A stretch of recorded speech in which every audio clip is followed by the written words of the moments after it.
नमस्कार दोस्तों, स्वागत है आप सबका हमारे चैनल में। दोस्तों, एक बहुत ही बड़ी ब्रेकिंग खबर निकल के आई है सामने, जो कि हमने सोचा कि आप सबको बताना बहुत ज़रूरी है। अगर आप सब लोगों में से ये जानकारी नहीं पता है तो आपको बता दें कि बॉलीवुड के भाईजान यानी कि सलमान खान साहब को एक सांप ने काट लिया है। जी हाँ, ये बहुत बड़ी खबर है। रात 3 बजे सलमान खान को इस सांप ने काटा, जिसके बाद सलमान खान को अस्पताल में भर्ती करा दिया गया है। ये खबर सुनकर बॉलीवुड के सभी अभिनेता, सभी कलाकार, सभी लोग हैरान से रह गए। मिथुन से लेकर धर्मेंद्र, जितेंद्र और शत्रुघ्न सिन्हा, जितने भी बड़े बड़े स्टार हैं, जिन्होंने भी ये खबर सुनी, सब हैरान रह गए जब मालूम पड़ा कि सलमान खान को सांप ने काट लिया है।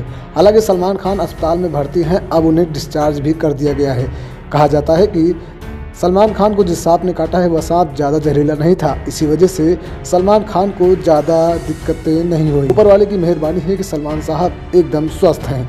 सेहत को लेकर कोई खतरा उन्हें अब नहीं है। आप बता दें कि सलमान खान को भर्ती कराने के बाद अस्पताल में जब ये चीज़ क्लियर हो गई कि सलमान को कोई खतरा नहीं है, तब सलमान खान तकरीबन 9 बजे पनवेल स्थित फार्म हाउस लौट आए। बताया जा रहा है कि वह स्वस्थ हैं और जल्द ही रिकवर भी हो जाएंगे।